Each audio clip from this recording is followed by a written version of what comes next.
this assembly and election, here you stand. Please cast your most responsible vote, for the fate of Rome is in your hand.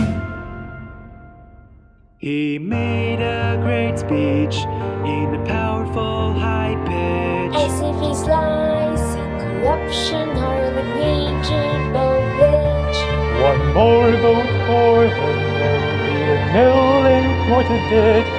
Come on, we rise up, our fellow men, for the fate of Rome is in our hands, and the fate of our own,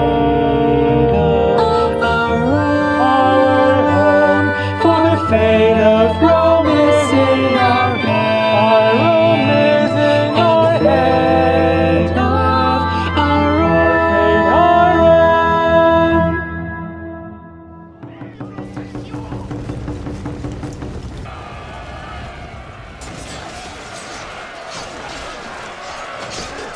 Quiet, quiet!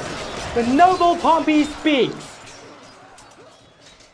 The distress of my dear countrymen are to my grief. Don't fool yourselves into ignorant accusation. Listen to my words, not how you live in your belief.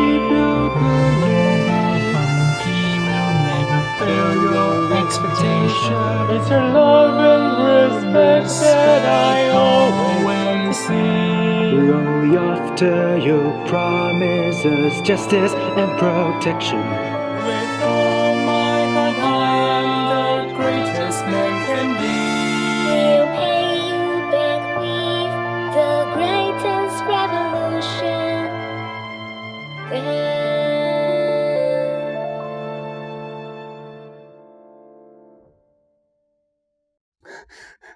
Why are you in such a hurry? What is it that you are carrying? Madam, this is Sir Pompey's clothes that the soldier just brought back. Oh, that's rather early. I thought the election wouldn't end until noon. Aye, madam. Wait, this is strange. Why did his clothes get home before he does? Ouch! Why? Why is there blood on his garments? What happened? I have no idea, ma'am. The soldier who sent the clothes here was confused too. Pompey must have been injured. Is he dead? Oh, he told me this morning that today's election is nothing serious and that he's only overlooking it. Oh, dear Pompey, I asked you to beware of the dangerous nature of politics. Did you not listen to my words? Oh, Pompey. Madam, keep calm. Keep calm. You are still carrying a baby. Oh, yes, I must be calm. Pompey will be all right. He will come back safe and sound. He's a good counsel, and he will be a good father. Oh, Pompey. Oh, Pompey. 1 week later. Madam, your meal's ready. Madam, you haven't been eating for 2 days. Please at least have something. I'm not hungry. Please, please, just leave me alone. my baby, you are the hope I've been waiting for.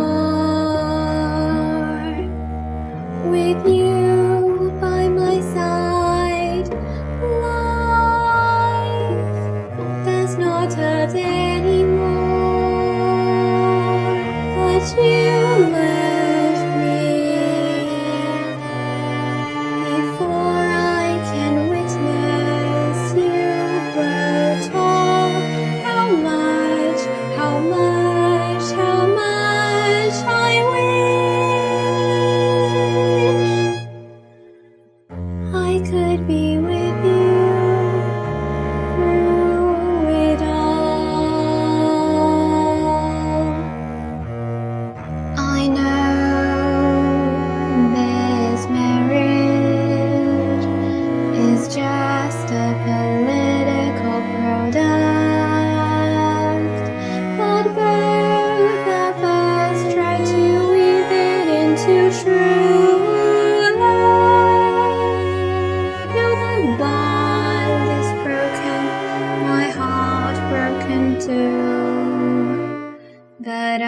will be tough, though it is tough.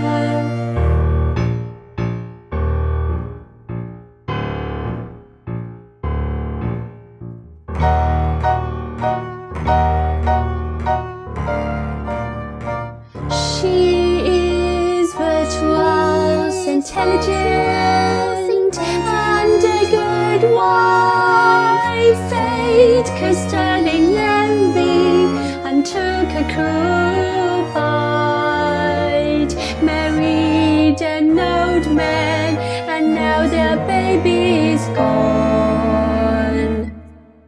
Is this right? It is right. It's not right. After all, she's but a Roman woman whose life is forever out of control. A silky toga is both a blessing and a prison where happiness is not for her to hold. Who says we said we rattle, but never want to battle? If chances we can also play rough. Who says we're weak and capable, can't live without men? We'll always be tough, though it's tough. Always be tough, though it's tough. Always be tough, though it's tough. But now I am tired of being tough. It's too tough. My baby, you are the hope I've been waiting for. With you by my side, life does not hurt anymore. But you left me before I can witness you grow tall. How will I get through it all?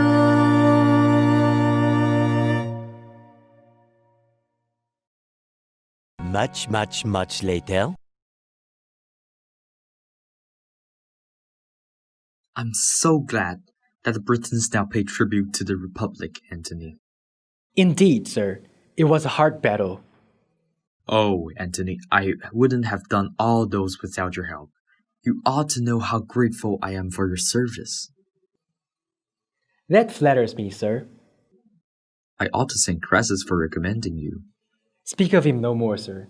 His death is utterly depressing. However, I do have some important messages for you about your political triumvirate with him and Sir Pompey. What is it, Antony? On my way to Britain, I heard news that some Roman senators organized a public uprising against the great triumvirate. They even assaulted Sir Pompey during an election. How is that possible? On what ground? They seem to be unsatisfied with your control in the Senate, sir. They managed to appeal to the Romans? That's ridiculous. Pompey ought to have discovered that. Sir, A letter from Rome, sir.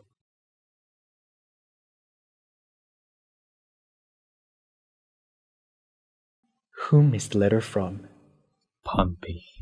Pompey. Sir, Read it yourself, Antony. brother, I cannot be more sorrowful when I write this letter to tell you that Julia has just passed away along with our daughter. After her first miscarriage last year, she seemed to be in a gloomy mood, and this new baby absolutely delighted her. However, the damage of last year's miscarriage was irreversible. So this time, she had managed to survive after giving a stillbirth to our daughter. My little Julia. My dear Julia. How could Pompey have ever done this to her? He promised to protect her and their baby. I shouldn't have trusted him. Pompey is useless, he's selfish. But, sir, I don't think it has much to do with Sir Pompey. Antony, at this point, he still can't see what that old guy is thinking of. He wants more power for himself. and he doesn't care about our triumvirate. Julia is just a hindrance for him to break up with me. Antony, are you still on my side? Sir, I swear to the gods of Rome, the manes of my ancestors, and my own honor and unbreakable oath that I will follow your command wherever you may lead me. Good. Since you're close to me, I have to tell the story between me and Pompey.